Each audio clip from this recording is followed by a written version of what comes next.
Wish you all a very happy day, students. Today let us continue our lesson. So let us see the stock exchanges in India.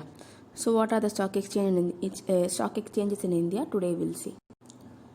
There are 24 stock exchanges in the country, within which 21 of them being regional in nature.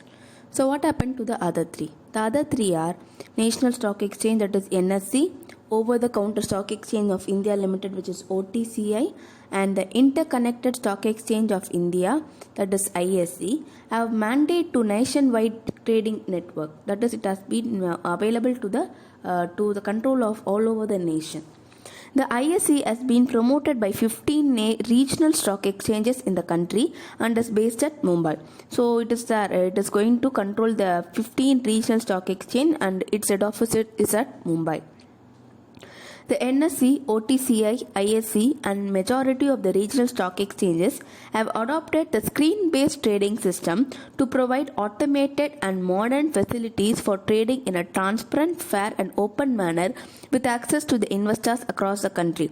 So all these stock exchanges, that is NSE, OTCI and ISE has made a platform to trade through online. So everything is made automated and no manual power is needed, and everything is transparent to the investors, so that any investor from any corner of the country can come and access the stock exchange in order to purchase and sell any shares in it. So there are 10 top stock exchanges in the world. So now let us see what are the 10 stock exchanges. So the first one is New York Stock Exchange, Nasdaq, London Stock Exchange, Tokyo Stock Exchange, Shanghai Stock Exchange, Euronext Stock Exchange, Hong Kong Stock Exchange, Shenzhen Stock Exchange, TMX Group, Bombay Stock Exchange. So all these stock exchange, the types will be asked for one mark, and sometimes they may ask you also what is the market capitalization listed by this stock exchange. They can ask you. So now in case of New York Stock Exchange, you can see they can even ask you in which place it is located. So it is located in New York City, and the market capitalization over here is $19.223 trillion.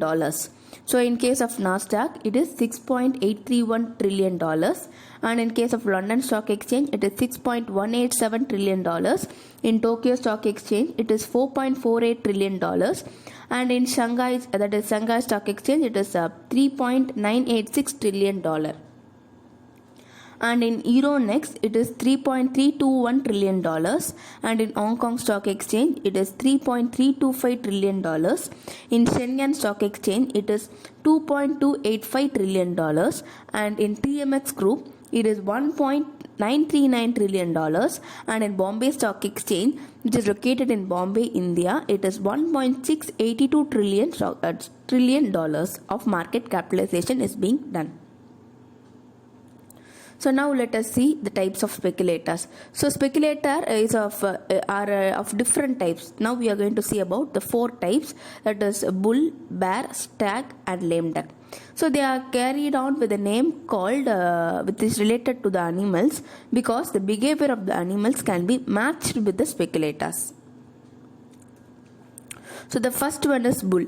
So bull here, the bull operator, that is the speculator, is also called as tejiwala. So who is operating in order to get lot of profit. So this person expects a rise in price of securities in the future. So in the anticipation of price rise, he may make the purchase of shares at the present and other securities with the intention to sell at high prices in the future. So that is, in the current period, he keeps on purchasing the shares and he'll be holding it in the sand. And you'll be waiting for a time period to sell it after a particular time in order to gain profit. So within the time period, and the gap kulla and the share odia value increase agum.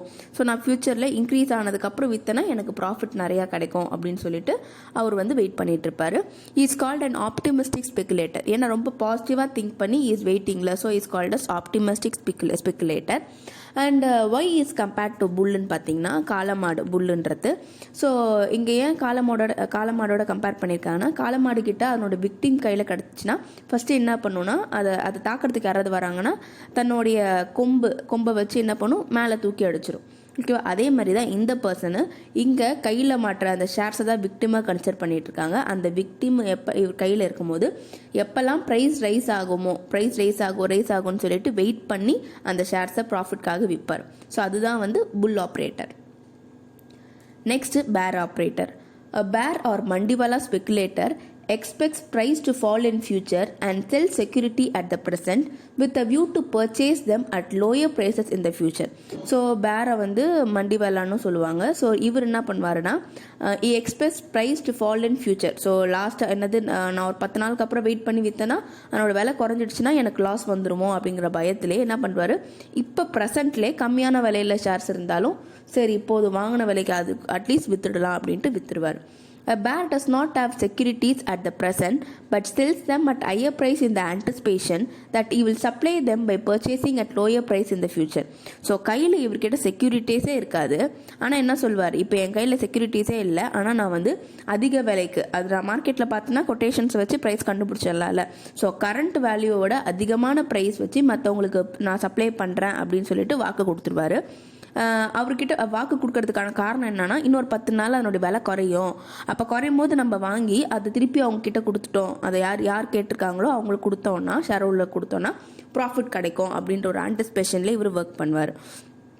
A bear usually presses its victim down to the ground. So கரடி கையில் யாராவது மாட்டினாங்கன்னா கரடி என்ன பண்ணுன்னா அவங்களை கீழே போட்டு தாக்கும். அதே மாதிரி தான் இந்த ஸ்பெக்குலேட்டர் எங்கே ஃபியூச்சரில் ப்ரைஸ் குறைஞ்சிருமோன்ற பயத்தில் இப்பயே எல்லாத்தையும் விற்றுருவார். ஸோ இவரை பெசிமிஸ்டிக் ஸ்பெக்குலேட்டர்னு சொல்லுவாங்க. ஏன்னா இவருக்கு ஒரு நெகட்டிவ் தாட் இருந்துக்கிட்டே இருக்குது. ஃபியூச்சரில் விலை கம்மியாகிடுச்சுன்னா எனக்கு லாஸ் வந்துருமோன்ற பயம் இருந்துக்கிட்டே இருக்கும். அதனால இவரை பெசிமிஸ்டிக் ஸ்பெக்குலேட்டர் அப்படின்னு சொல்லுவாங்க. Next stag. Stag is a cautious speculator in the stock exchange. He applies for shares in new companies and expects to sell them at a premium if he gets an allotment. So ஸ்டாகை பொறுத்த வரைக்கும் அவர் cautious ஸ்பெக்குலேட்டர்னு சொல்லுவோம். ஏன்னா அவர் ரொம்ப காஷியஸாக இருப்பார், ரொம்ப ஜாக்கிரதையாக இருக்கணும்னு நினைப்பார். இவர் என்ன சொல்லுவார், ஒரு கம்பெனியோட புது கம்பெனிஸ் ஏதாவது ஷேர்ஸ் இஷ்யூ பண்ணுறாங்கன்னா அந்த கம்பெனியில் போயிட்டு ஷேர்ஸை பர்ச்சேஸ் பண்ணாமலே மற்றவங்க கிட்ட வந்து நான் இந்த மாதிரி ஷேர்ஸ் என் கையில் இருக்குது அதை பர்ச்சேஸ் பண்ணிக்கோங்க அப்படிங்கிற மாதிரி க்ரியேட் பண்ணி சொல்லுவார்.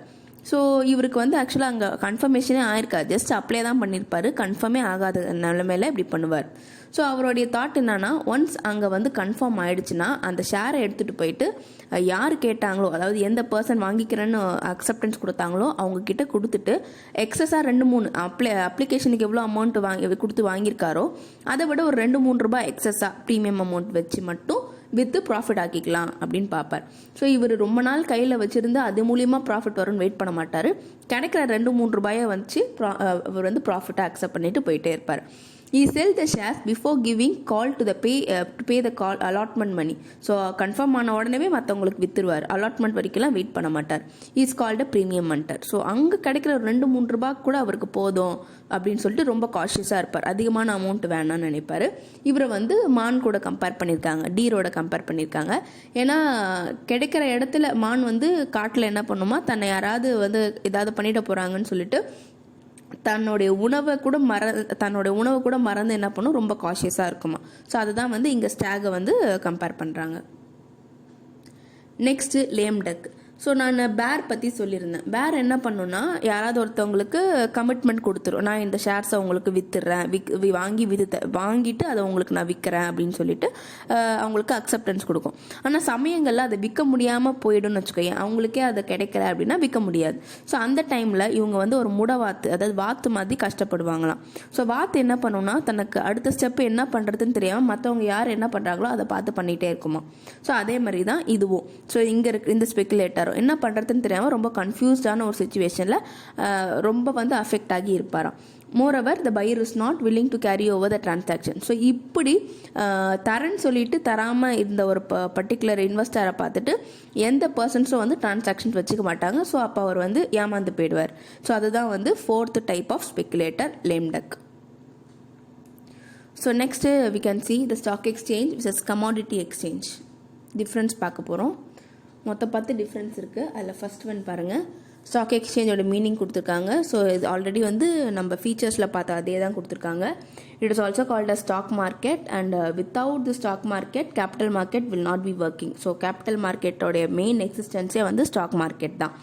ஓகேவா. ஸோ இங்கே என்ன மாதிரி செக்யூரிட்டிஸை பர்ச்சேஸ் அண்ட் சேல்ஸ் பண்ணுவாங்கன்னா full and full industrial and financial securities will be sold. It is a convenient place for trading in securities. It's conducted in a systematic manner. So இது ரொம்ப கன்வீனியன்ட்டான பிளேஸும் கூட. At the same time lot of rules and regulation is already being framed over here. ஓகேவா. Commodity exchange is an exchange where commodities are traded. Tradable commodities fall into the following categories. So என்ன commodities purchase and sale பண்ணுற இடத்த வந்து commodity exchange சொல்கிறாங்க. So what are the commodities which they deal with is they deal with metal, energy, agricultural and livestock and meat. So what are the examples also they have given? Metal na gold, silver, copper. Energy na crude oil, natural gas, agriculture, natural gas, that is in case of energy. அப்புறம் அக்ரிகல்ச்சரில் பார்த்தீங்கன்னா rice, wheat, cocoa. In case of livestock and மீட்டில் cattle and lean hog. So what is the function of stock exchange? So providing easy marketability. So ஈஸியாக they can sell and purchase the shares. There is no such difficulties. எல்லாமே வந்து ஈஸியாக விற்று வாங்கிடலாம். ஆனால் commodity எக்ஸ்சேஞ்சை பொறுத்த வரைக்கும் offering hedging or price insurance services and liquidity to securities. Offering hedging and price இன்சூரன்ஸ்னால் ஸோ அவங்க சேவ் பண்ணி வச்சுருக்க குட்ஸ் எல்லாத்தையும் வந்து அவங்க பார்த்து வச்சுருக்கணும். அதாவது ரொம்ப சேஃப்கார்ட் பண்ணணும். அட் த சேம் டைம்ஸ் அதுக்கு இன்சூரன்ஸ் பண்ண வேண்டிய விஷயங்களும் இருக்குது. Only then liquidity to securities. Only then அவங்களால என்ன பண்ண முடியும், அந்த குட்ஸ் எல்லாத்தையும் விற்று கேஷ் ஆக்க முடியும். அப்ஜெக்ட் என்னன்னு பார்த்தீங்கன்னா ஸ்டாக் எக்ஸ்சேஞ்சோட அப்ஜெக்டிவ் என்னன்னா capital formation and making the best use of capital resources. So first விஷயம் objective என்னன்னா they wanted to form the capital and the next one is making the formed capital should be used properly. So வந்து அவங்க கேபிட்டலை form பண்ணணும். இன்னொன்று form பண்ண கேபிட்டலை to the extent ப்ராப்பராக use பண்ணிக்கணும். Next, in case of commodity exchange, object is facilitating goods flow through risk reduction. Object is facilitating goods flow through risk reduction. So ப்ராப்பரான flow of goods இருந்துச்சுன்னா கொஞ்சம் ரிஸ்கோட அது கொஞ்சம் risk இல்லாமல் reduce பண்ணி எடுத்துகிட்டு போய் ப்ராப்பரான ஃப்ளோவோட எடுத்துகிட்டு போயிட்டு கன்சியூமர் கிட்ட ரீச் பண்ண வைக்கிறது தான் இவங்களுடைய மேஜர் ஆப்ஜெக்டிவாக இருக்கும். பார்ட்டிசிபென்ட் ஸ்டாக் எக்ஸ்சேஞ்சில் இன்வெஸ்டர்ஸ் அண்ட் ஸ்பெக்குலேட்டர்ஸ், கமாடிட்டி எக்ஸ்சேஞ்சில் producers, dealers, traders and body of speculators. Period of dealing in stock exchange பார்த்தீங்கன்னா cash, ready delivery, dealings for account for டு நைட். நான் ரெடியாக உடனே இமீடியட்டாக payment will be made in stock exchange. But in case of commodity exchange sometimes இன்ஸ்டண்ட்டாக readymade payment pay பண்ணுவாங்க. இல்லைனா செட்டில்மெண்ட் பீரியட் வந்து 2 or 3 months கிரெடிட்டில் கூட இங்கே டிரான்சாக்ஷன்ஸ் நடக்கிறதுக்கு வாய்ப்பு இருக்குது. Article traders. ஸோ இங்கே என்னென்னலாம் ட்ரேட் பண்ணுவாங்கன்னா industrial securities such as stocks and bonds and government securities are traded in the stock exchange. whereas commodity exchangeல only durable, graded and goods having large volume of trade, price uncertainty and uncontrolled supply. So controlled சப்ளைனா கம்மியான சப்ளையில் இருக்கக்கூடிய goods, அப்புறம் வந்து எல்லாமே graded products, நல்ல குவாலிட்டியான ப்ராடக்ட்ஸை மட்டும்தான் வந்து கமாடிட்டி எக்ஸ்சேஞ்சில் வந்து பர்ச்சேஸ் அண்ட் சேலிங் ட்ரேடிங்காக யூஸ் பண்ணுவாங்க.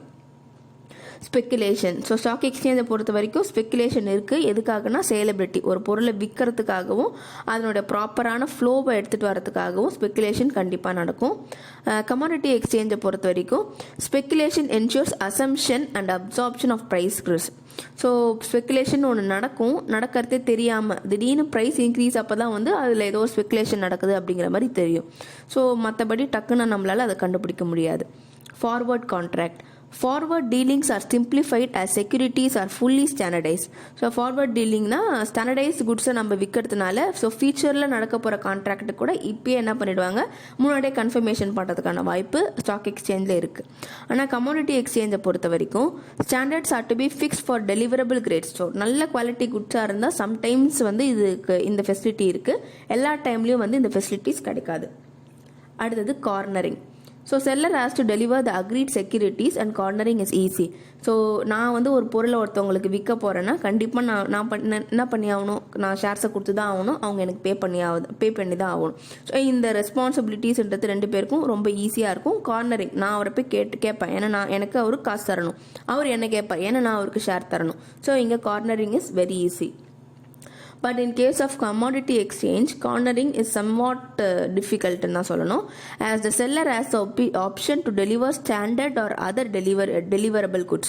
ஸோ நல்ல குட்ஸையோ கொடுத்துட்டா ப்ராப்ளம் இல்லை. ஒரு வேளை அன்குவாலிட்டி நல்லா இல்லாத குட்ஸை கொடுத்துட்டாங்கன்னா it is going to be difficult for the consumer to find it out. எப்போ அவங்க யூஸ் பண்ணுறாங்களோ அப்போ தான் அதை பற்றின விஷயங்கள் தெரியும்.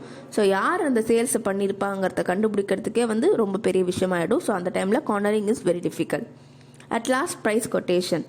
As regards forward dealing, only one quotation is possible. So ஒரு ஷேருக்கு ஒரு ப்ரைஸை மட்டும்தான் டிட்டர்மைன் பண்ணுவாங்க. மேபி அது next day according to the demand price change ஆகலாம். ஆனால் ஒரே டைமில் பல விலைகள் அதுக்கு இருக்காது. ஆனால் கமாடிட்டி எக்ஸ்சேஞ்சை பொறுத்த வரைக்கும் இன்னைக்கு என்ன விலை இருக்கும், நாளைக்கு என்ன விலை இருக்கும்னு சொல்லிட்டு நம்மளால டிட்டர்மைன் பண்ண முடியும். ஸோ அதனால இதுக்கு ஃபியூச்சர் டீலிங்ஸை பொறுத்த வரைக்கும் multiple quotations are possible.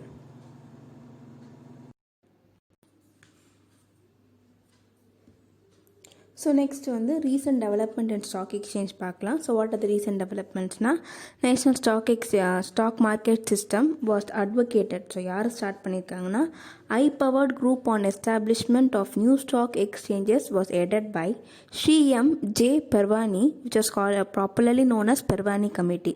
So பர்வானிங்கிற ஒரு பர்சன் அவருடைய குரூப் அவருடைய தலைமையில் ஃபஸ்ட்டு ஒரு கமிட்டி மூலியமாக வெளியே வந்தது தான் இந்த நேஷ்னல் ஸ்டாக் மார்க்கெட்டு.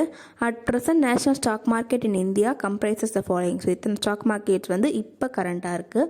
அதாவது national stock exchange of India limited NSE, stock holding corporation of India limited SHCIL, National Clearing and Depository System NCDS, Securities Trading Corporation of India அதாவது STCI, National Securities Depository Limited NSDL. So இந்த ஒரு stock எக்ஸ்சேஞ்சஸுமே இப்போ ரீசெண்டாக ஒர்க்கிங்கில் இருக்குது. Next national stock exchanges of India limited அதாவது NSE. So it was incorporated இந்த இயர் 1992 நவம்பரில் இன்கார்பரேட் பண்ணாங்க. ஸோ கண்ட்ரி வைடாக it was made screen based order. Screen பேஸ்ட்னா every thing was done through online. It used satellite link use பண்ணி throughout the country members எல்லாரையும் ஸ்கேட்டராக இருக்க members எல்லாரையும் ஒரே பாயிண்டில் கொண்டுட்டு வரதுக்காக they use connective thing call satellite லிங்க்கை யூஸ் பண்ணிக்கிட்டாங்க. ஸோ இங்கே நடக்கக்கூடிய எல்லா டிரான்சாக்ஷன்ஸுமே இன்ஸ்டண்ட்டாக இருக்கும். Because it was only through the so இங்கே நடக்கக்கூடிய எல்லா டிரான்சாக்ஷன்ஸுமே every thing is computerize transactions தான். ஸோ மேனுவல் அதாவது மேன் பவரோடைய இன்வால்மெண்ட் இல்லாமலே நடக்கக்கூடிய எல்லா விஷயங்களும் இங்கே இருக்கும். ஸோ கம்ப்யூட்டரைஸ்டாக இருக்கிறதுனால every thing is screen based. ஸ்க்ரீனில் டிரான்ஸ்பரண்ட்டாக கம்பெனியோட எல்லா டீட்டெயில்ஸுமே அங்கே ஸ்க்ரால் பண்ணுற மாதிரி இருக்கும். It has revolutionized stock trading in India. So இப்படி ஒரு டிரான்ஸ்பரண்ட்டான ஒரு ஒர்க்கிங்கோட ஒரு ஸ்டாக் எக்ஸ்சேஞ்சு எக்ஸிஸ்டன்ஸில் இருக்கிறதுனால என்ன ஆயிடுச்சுன்னா, ஸ்டாக் ட்ரேடிங்கில் ஒரு பெரிய ரெவல்யூஷனை இந்தியாவில் கொண்டுட்டு வந்தது எதுனா NSE மூலியமாக தான். So next stock holding corporation in India. So stock holding corporation which is also called as SHCILன்னு சொல்லிட்டு கூப்பிட்றாங்க. ஸோ அதில் stock holding corporation in India limited is committed to speed up the trading. So இருக்கிறதுலே எல்லா trading சிஸ்டம்ஸையும் speed up பண்ணுறதுக்காக start பண்ணது தான் clearance and settlement service for securities and monetary investment. So மெயினாக செட்டில்மெண்ட் சர்வீஸ்க்காக தான் ஸ்டார்ட் பண்ணியிருக்காங்க. என்ன மாதிரி செட்டில்மெண்ட் சர்வீஸ்லாம் பண்ணுவாங்கன்னா, செக்யூரிட்டிஸோ இல்லை மானிட்டரி இன்ஸ்ட்ருமெண்ட்ஸ் இன்வால்வ் ஆன செக்யூரிட்டி சர்வீசஸ் எல்லாத்தையும் செட்டில் பண்ணுற மாதிரி இருக்கும். இதனோட எக்ஸிஸ்டன்ஸ் 1986 ஸ்டார்ட் ஆச்சு. அதாவது இது game into existence. The first depository participant registered with the SEBI and acts as an agent of the National Security Deposits. So SHCL தான் ஃபஸ்ட்டு செபியோட டெபாசிட்டரி பார்ட்டிசிபெண்ட்டாக ரெஜிஸ்டர் ஆகி ஸோ அவங்களுடைய செக்யூரிட்டி டிரான்சாக்ஷன்ஸ் எல்லாமே start பண்ணியிருந்தாங்க. இதனோட head office it is there in Bombay and it has some branch offices that is network covers through Kolkata, Delhi and Chennai. And next, National Clearance and Depository System. So in short it is also called as NCDS. This system was created chiefly to help to overcome the problem of settlement and clearance of transaction consequent to enormous workload on the clearing agencies and share transfer agencies. So எல்லா ஒர்க்கையும் full and full stock எக்ஸ்சேஞ்சில் அந்த automatic things அந்த மெம்பர்ஸே செய்யறதுனால it is difficult for them. So server crash எல்லாம் ஆகிறதுக்கு வாய்ப்பு இருக்கிறதுனால தனியாக ஒரு டிபார்ட்மெண்ட்டுன்னு சொல்லிட்டு இதை ஓப்பன் பண்ணி இங்கே கிளியரிங் சிஸ்டம்ஸை மட்டும் கிளியரிங் டிரான்சாக்ஷன்ஸை மட்டும் செஞ்சுட்டு இருந்தாங்க. The problem mainly arose out of the systematic risk risk like counter party risk, அதாவது நிறைய பேர் பார்ட்டிசிபேட் பண்ணும்போது கிராஷ் ஆகும். இல்லை credit risk, bad deliveries, long delayed delivery, counterfeit scripts and forge scripts. So தப்பான விஷயங்கள் ஏதாவது நடக்கும்போது, ஸோ கிரெடிட் ஃபெசிலிட்டிஸ் கிடைக்காம போகிறது, இல்லை பேட் டெலிவரிஸ், நம்ம ஸோ வாங்க போன ஷேர் ஒன்று, ஒரு கம்பெனியோட ஷேரு, பட் நம்ம கிடைச்சது வேறு கம்பெனி, நம்ம ரெப்புடேஷன் தப்பாக நினச்சி வாங்கிட்டது. லாங் டிலேட் டெலிவரி, ஸோ இந்த டைம்குள்ளே பே பண்ணதுக்கு டெலிவரி இன்றைக்கி நடக்கும்னு சொல்லியிருந்தாங்கன்னா ஸோ அந்த டெலிவரி லேட் பண்ணியிருக்கலாம். இல்லை கவுண்டர்ஃபிட் ஸ்கிரிப்ட்ஸ்னால் கருப்பு பணத்தை இங்கே இன்வெஸ்ட் பண்ணியிருப்பாங்க. இல்லை ஃபோர்ஜ்ட் ஸ்கிரிப்ட்ஸ்னால் தப்பான விஷயங்கள் மூலிமா ட்ரான்சாக்ட் பண்ணுறது. Securities trading corporation of India, so அதை வந்து எஸ்டிசிஏன்னு சொல்கிறாங்க. ஸோ இது ஃபுல் அண்ட் ஃபுல் இந்த trading corporation was started by reserve பேங்கோடைய ஃபுல் செட்டப்போட தான் ஸ்டார்ட் ஆச்சு. மே 1994 ஸ்டார்ட் ஆச்சு. ஸோ இதனுடைய ஸ்டார்டிங் எல்லாமே இந்தியன் கம்பெனிஸ் ஆக்ட் 1956 ப்ரொவிஷனை பேஸ் பண்ணி ஸ்டார்ட் பண்ணது தான்.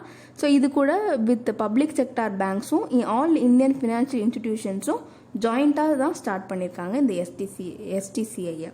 ஸோ இதனோட மெயின் அப்ஜெக்டிவ் என்னன்னு பார்த்தீங்கன்னா of an active secondary market. So primary market எப்பயுமே ஆக்டிவாக இருக்கும். ஸோ செகண்டரி மார்க்கெட்டும் ஆக்டிவாக ஆக்கிறதுக்காக அண்டர்டேக் பண்ணது தான் வந்து இந்த எஸ்டிசிஐ.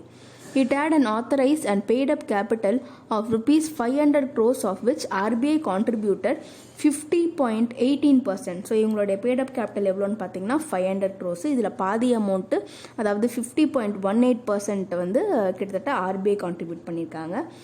The RBI in December 1997 diverged part of its equity in STCI in favor of Bank of India. So favour of Bank of India மூலிமா கிட்டத்தட்ட நிறைய ஈக்விட்டிஸை இங்கே வந்து டைவர்ஸ் பண்ணியிருக்காங்க, அதாவது வாங்கியிருக்காங்க. And existing share holder of the கம்பெனியாகவும் அவங்க இருக்காங்க. Next national securities depository limited, அதாவது NSDL. So the government of India enacted the Depository Acts in August 1996, paying the way for setting up of depositories in India. So நிறைய deposits வரணுன்றதுக்காகவே start பண்ணது தான். தஸ் பாயினரிங்னா start பண்ணவங்க, so initial ஸ்டேஜில் start பண்ணது. The concept of depositories and ushering is in an era of the paperless settlement of securities. And the National Securities Depository Ltd was inaugurated as the first depository in India on November 8, 1996. So first start பண்ணது எப்போனா November 8, 1996 தான் ஸ்டார்ட் பண்ணியிருக்காங்க. So இதனுடைய major purpose என்னென்னா trading in dematerialised security. So paper form இல்லாமல் ஃபுல்லாகவே வந்து என்னென்னா மெட்டீரியலைஸ்டு ஃபார்மில் ஸ்டேட் பண்ணுறது தான் எங்களுடைய இது. டீமெட்டீரியலைசேஷன் கொண்டுட்டு வரது தான் எங்களுடைய மேஜர் ஒர்க்காக இருந்துச்சு, மெட்டீரியலோட இன்வால்மெண்ட் இல்லாமல். அதாவது December 26, 1996 இது கொஞ்சம் கொஞ்சமாக இம்ப்ளிமெண்ட் பண்ணியிருந்தாங்க. So later December 29, 1997 next year Bombay stock எக்ஸ்சேஞ்ச்லேயும் வந்து இந்த ஃபெசிலிட்டியை கொண்டுட்டு வந்துட்டாங்க. Thank you students.